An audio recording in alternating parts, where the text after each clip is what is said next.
복음을 마무리하는 20장과 21장은 부활하신 우리 예수님께서 하신 일들에 대해서 기록이 되어 있습니다.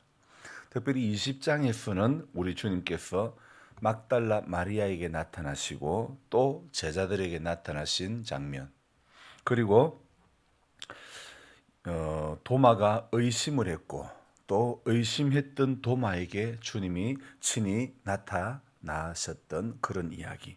그리고 21장에서 주님은 7 제자에게 나타나시고 또 그 고기잡이 실패했던 제자들에게 주님은 그물을 오른편에 던지라 그랬을 때에 정말 그들에게 들 수 없을 정도의 고기를 잡게 하셨고, 그리고 그들에게 조반을 먹이시고, 조반 먹은 후에 요한의 아들 시몬아 네가 나를 사랑하느냐 하시면서 내 양을 먹이라 이렇게 말씀하심으로 요한복음이 마무리가 됩니다.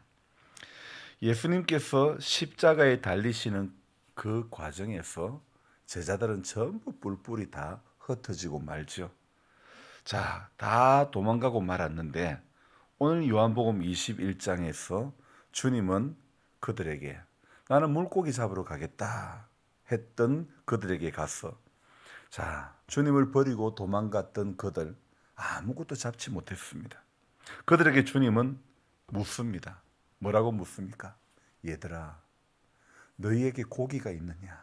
주님이 그렇게 물으셨습니다. 제자들의 답변은 무엇입니까? 아니요, 없습니다. 주님은 말씀하십니다. 그물을 배 오른편에 던지라. 그리하면 잡으리라. 제자들은 이 말씀에 그렇게 오른편에 던졌는데 그물을 들 수 없을 정도로 많은 고기를 잡았더라고 이야기합니다. 자, 주님은 부활하신 주님께서는 지금 제자들에게 물고기를 잡는 방법을 알려주신 것이고, 제자들은 주님이 하신 말씀대로 오른편에 그물을 던짐으로 들 수 없을 정도의 많은 양의 고기를 잡았습니다. 하지만 그때까지만 해도 주님이신 줄 몰랐습니다. 하지만 우리 주님께서는요, 제자들을 위해 조반을 차려주시고 빵도 주시고 지금 잡은 생선을 좀 가져오라 그러면서 주님은 생선도 주십니다. 뭐가 그리 이뻐서 그러셨을까? 이것은 하나의 응원 아니었을까 싶습니다. 각기 제 길로 찾아갔던 그들을 찾아가신 우리 주님, 가셔서 한 일은 고기 잡는 방법을 알려주시고 그리고 밥상을 차려주시는 것입니다. 여러분, 성경 속에 상을 차려주시는, 밥상을 차려주시는 이것이 몇 군데 나오는데 시편 23편에 또 원수의 목전에서 상을 차려주시고, 누가복음 15장에 보면 집 나간 아들이 돌아왔을 때 동네 잔치를 벌여서 이렇게 상을 차려주시는 그런 이야기. 그리고 오늘 요한복음 21장에서 이렇게 또 주님이 제자들에게 상을 차려주시는 이런 이야기. 각각 전하고자 하는 메시지는 다르지만은 공통적으로 시편 23편이나 누가복음 15장이나 누가복음 15장이나 또 요한복음 21장은 공통적으로 밥상 이야기를 하고 있음을 발견할 수 있습니다. 우리 잘 아는 시편 23편에 사망의 음침한 골짜기를 다닐지라도 원수가 보란 듯이 주님은 한상 가득 차려주시는 우리 주님이십니다.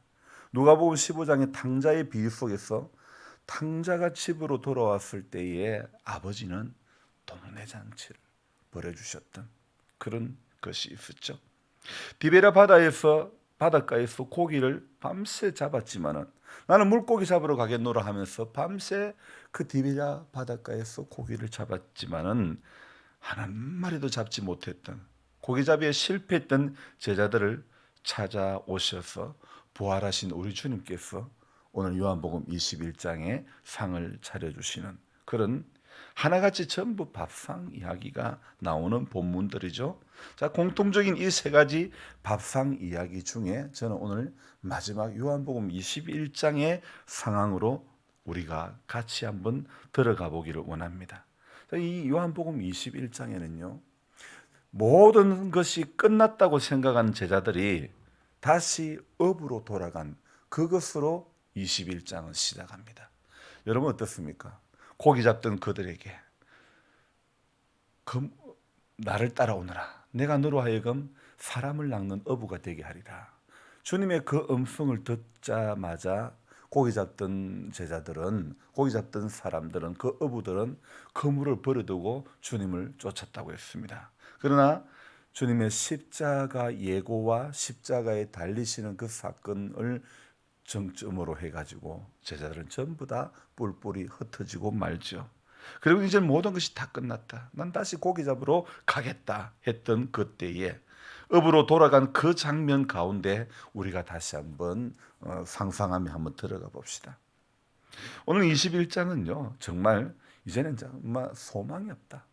주님은 십자가에 달려셨고 그렇게 이제는 뭐 그렇게 따라다녀봤던 예수님이 돌아가시고 이제는 아무 소용이 없다. 그렇게 생각했던 그들에게 그래서 우리가 다시 고기나 잡자. 나는 고기 잡으러 가노라. 그렇게 말하면서 고기잡이 하던 업으로 다시 돌아갔던 장면. 예수님의 부활을 보았지만 그럼에도 여전히 세상은 그대로 있습니다. 제자들의 노곤한 삶은 지금 바뀌지 않았습니다. 늘 앞장섰던 베드로 오늘도 지금 선동으로 나는 물고기 잡으러 가노라 그러면서 디베랴 바닷가에 다시 배를 띄웠습니다. 열심히 그물질을 했지만은 고기는 한 마리도 잡지 못했습니다. 그곳에 바로 고기잡이를 한 마리도 하지 못했던 그 실패했던 삶의 현장에 우리 주님은 찾아오셔서 이렇게 말씀하십니다. 얘들아, 그물을 오른편에 던져라. 그 순간, 그래서 그 말씀에 순종하는 그 순간 얼마나 많은 고기가 잡혔는지 성경은 들 수 없을 정도로 이런 표현을 하고 있습니다. 자, 얼마나 고기가 많이 잡혔던지 끌어올릴 수 없을 정도가 되었죠. 자, 오늘 그런 사건이 있었을 때에 7절에 보니까 이런 말씀 있죠. 예수께서 사랑하시는 그 제자가 베드로에게 이르되 주님이시다. 이렇게 말씀합니다.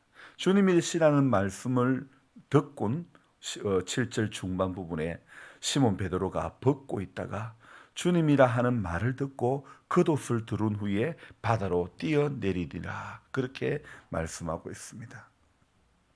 자, 그리고 이제 배에서 내렸을 때에 육지에 올라보니 숯불이 있는데 그 위에 생선이 놓였고 떡도 있더라. 9절에 그렇게 표현하고 있죠.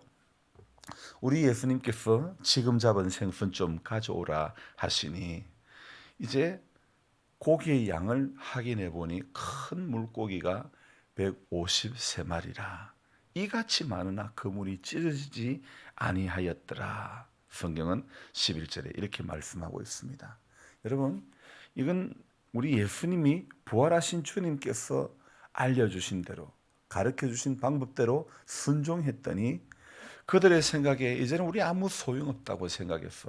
얘들아, 너희에게 고기가 있느냐 물어봤을 때 아무것도 없습니다. 그렇게 고백했던, 그렇게 말했던 그들에게 주님의 방법대로 부활하신 주님의 말씀대로 순종했더니 그물을 들 수 없을 정도로 또 그물이 찢어지지 아니할 정도로 아주 많은 큰 물고기를 잡았다고 성경은 이야기하고 있습니다. 주님은 잡은 생선 중 몇 마리를 가져오라. 그러면서 또 그것을 구워서 이제 제자들에게 숯불에 구워주죠. 자, 예수님은 제자들에게 조반을 먹으라고 빵과 함께 잘 익은 생선을 지금 내어놓습니다.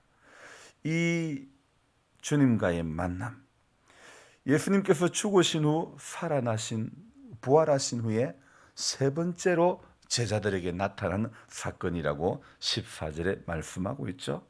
오늘 우리는 부활하신 주님께서 제자들을 고기잡이 하러 간 제자들에게 이제 또 고기잡이 현장에서 실패했던 그들에게 고기 잡는 방법을 알려주시고, 그리고 배반하여 정말 다시 원점으로 돌아갔던 그들에게 우리 주님은 조반을 차려주시고 이렇게 나타나셔서, 이렇게 잘한 것이 없는 저들이지만은, 배반하고 돌아갔던 저들이었지만은 세 번째로 제자들에게 나타나셔서 부활하신 당신을 보여주셨죠.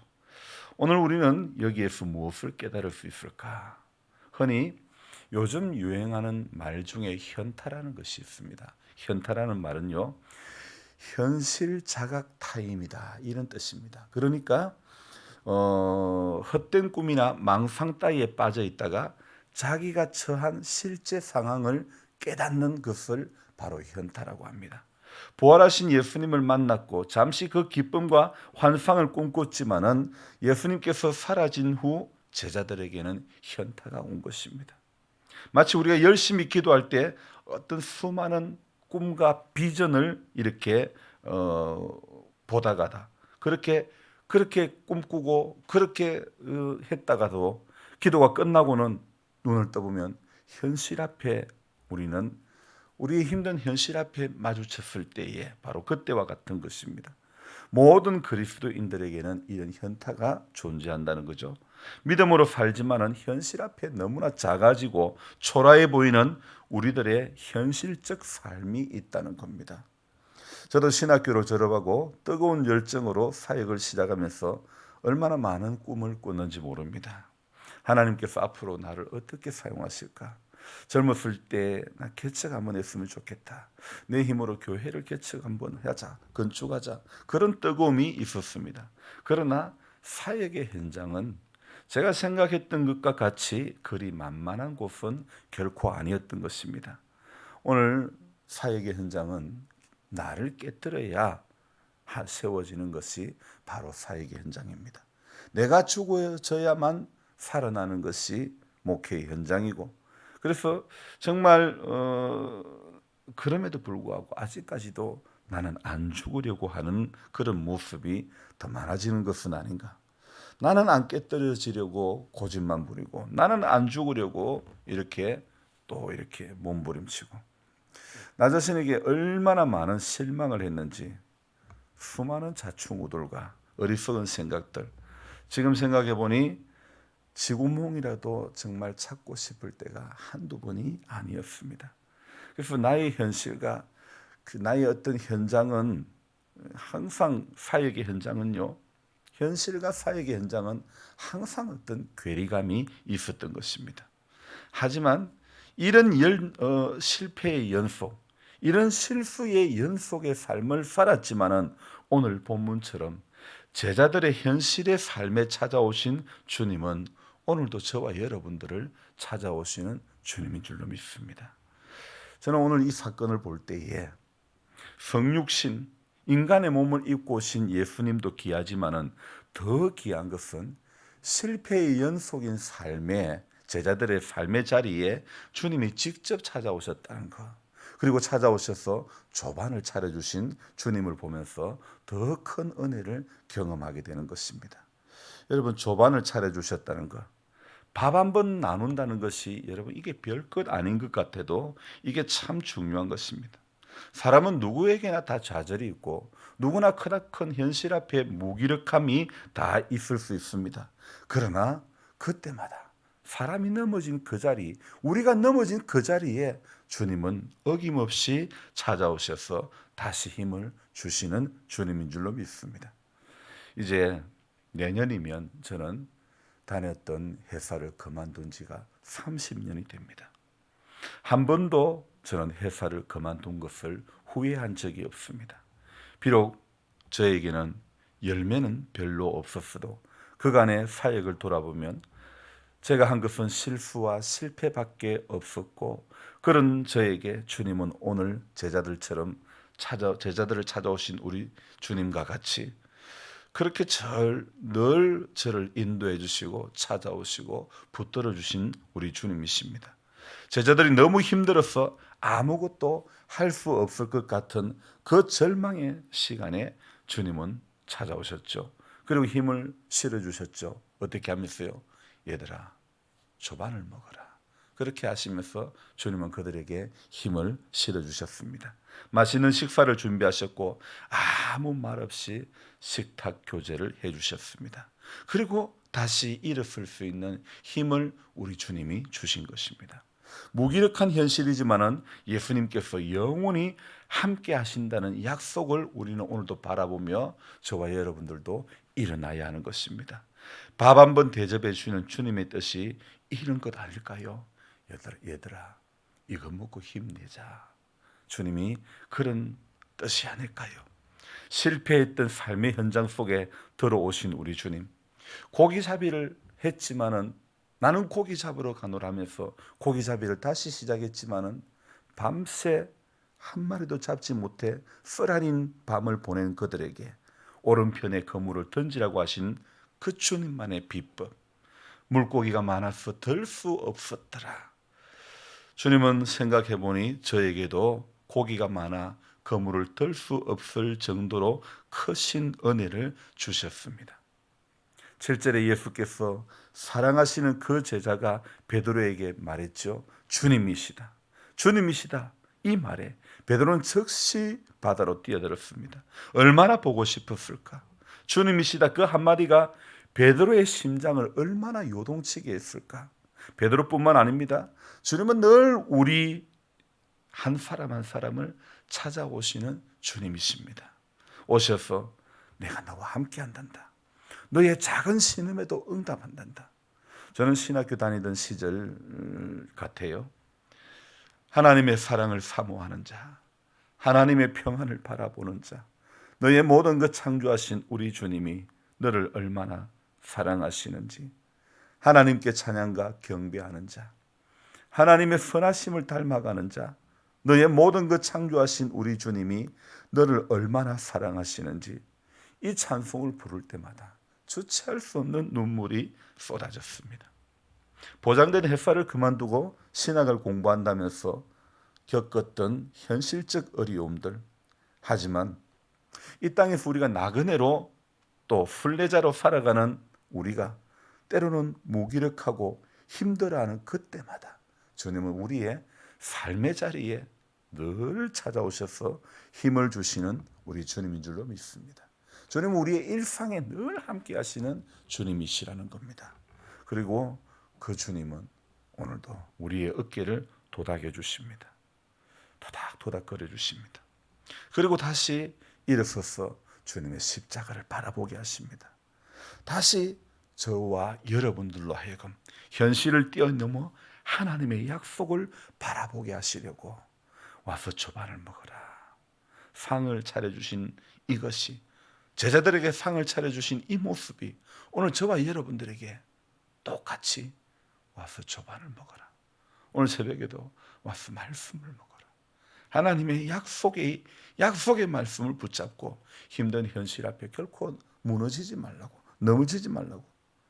때로는 제가 지쳐가는지도 모르고 일에 빠져 있을 때 약간의 질병을 통해 쉼을 얻게 하시고, 쉼을 통해서 다시 저와 여러분들이 일어나서 천성을 향해 뚜벅뚜벅 한 걸음 한 걸음 주 예수와 함께 날마다 걸어가야 될 줄로 믿습니다. 그래서 오늘도 저와 여러분들이 순례의 길을 기쁨으로 걸어가기를 소망하며, 주님이 나와 함께함을 믿는다면 어떤 고난도 견딜 수 있잖아요. 오늘 주님 이 21장에, 이 요한복음 21장에 부활하신 주님께서 제자들에게 나타나신, 그리고 조반을 먹어라, 이 말씀은 내가 너희들과 항상 함께 하겠다. 와서 먹어라. 상을 차려주면서 주님은 그 메시지를 전해주고 싶었던 것 아닐까요? 오늘도 이사야를 통해서 하신 말씀이 우리는 기억을 해야 됩니다. 너희 목마른 자들아 오라, 물로 나오라, 돈 없는 자도 와라, 포도주와 젖을 값없이 사라고 주님은 말씀하고 있습니다. 누구든지 목마른 자는 다 나오라고. 주님은 말씀하고 있습니다. 오늘도 주의 음성을 듣고 주님 앞에 나오는 모든 인생들을 향하여 주님은 내가 너와 함께하리라. 분명히 하늘의 약속을 우리에게 해주시고 계심을 오늘도 우리가 기억해야 될 줄로 믿습니다. 그래서 그 주님 때문에 우리 인생의 남은 시간 순례의 길을 한 걸음 한 걸음 천성을 향해서 뚜벅뚜벅 잘 걸어가는 우리 모두가 되기를 주님의 이름으로 축원드립니다. 기도하겠습니다. 하나님 아버지, 우리의 힘든, 우리의 고달픈 일상 가운데 함께 하시며 우리의 어깨를 토닥여 주시기를 원하시는 주님, 우리가 실패한 그 자리에 그대로 실패한 모습으로 쓰러져 있지 않게 하시려고 주님은 오늘 제자들에게 조반을 차려주시는 우리 주님, 집을 나간 둘째 아들의 그 상황, 지음 열매라도 먹고 싶었지만은 먹을 수 없는 그 상황에 내 아버지 집에는 먹을 것이 많은데 다시 아버지 집으로 결단하며 돌아갈 때에 아버지는 상거가 뭔데 달려가서 목을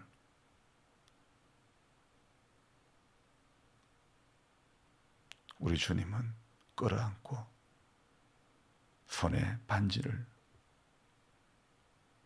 아버지는 끼워주시고 동네 잔치를 벌이고 바로 우리 주님의 마음이 그러한 줄로 믿습니다. 원수의 목전에서 상을 차려주시는 하나님의 그 큰 사랑을 우리가 생각해 보며 힘든 현실 앞에 결코 좌절하거나 넘어지지 않는 우리들 되기를 원합니다. 하나님, 내가 너와 항상 함께 하리라. 주님은 오늘도 말씀으로 우리 가운데 다가오셔서 약속해 주시는 우리 주님인 줄로 믿습니다. 얘들아, 너희에게 고기가 있느냐? 오늘 주님이 우리에게 물으시는 질문이기를 원합니다. 너들이 힘써 살아왔지만 내 삶에 고기가 있느냐? 열매가 있느냐? 만족이 있느냐? 우리 주님은 오늘도 우리 한 사람 한 사람에게 묻습니다. 주님을 떠난 인생에게는 결코 만족이 없는 것입니다. 오늘도 주님 말씀 앞으로 더 가까이 가게 해주시고 주님이 사셨던 가치 앞에 우리가 더 순종할 수 있는 믿음의 삶이 되도록 축복하여 주시옵소서. 그래서 오늘도 우리 현실 앞에 넘어지고 현실 앞에 작아질 수밖에 없고 무기력해질 수밖에 없지만은 언제나 원수의 목전에서 상을 차려주시는 우리 주님, 또한 우리 주님 와서 조반을 먹으라고 하시는 주님의 우리에게 주시고자 하는 그 용기, 다시 한번 주님으로부터 우리가 받기를 원합니다. 그래서 우리 힘으로 할 수 없는 이 현실 앞에서 결코 내가 좌절하고 넘어지는 인생이 아니라 주의 약속하신 말씀을 붙잡고 굳게 서갈 수 있는 우리 모두가 되도록 도와주옵소서. 수술 후에 있는 우리 권 집사님과 또 조주선 집사님을 기억해 주시고 연약함 가운데서 하나님의 사랑을 사모하는 자, 하나님의 선하심을 바라보는 자 되기를 원합니다. 그래서 하나님의 약속 가운데 붙들리고 은혜 가운데 붙들려서 이 약함을 넘어서고 일어서고 하나님 회복으로 나아가게 하여 주시옵소서. 치료의 전 과정 가운데 하나님의 선한 손길이 함께해 주실 줄 믿고 우리는 또한 이곳에서 같이 기도하며 우리 자신이 또한 인생의 이 땅에 살아가는 우리의 이 인생의 여정에 우리의 약함과 우리의 무기력함과 우리의 연약함, 이 모든 것을 주님 앞에 아뢰며 주님의 도움을 받기를 원합니다. 이 하루도 내가 너와 함께함을 주님이 함께 하신다는 약속의 말씀이 경험되어지며 그 말씀으로 인하여서 새 힘을 얻게 되는 우리 모두가 되게 해 주옵소서. 존귀하신 예수님의 이름으로 감사하며 기도드리옵나이다. 아멘. 간절한 마음으로 주여 부르고 기도합니다. 주여, 주여, 주여. 살아계신 하나님 감사를 드립니다.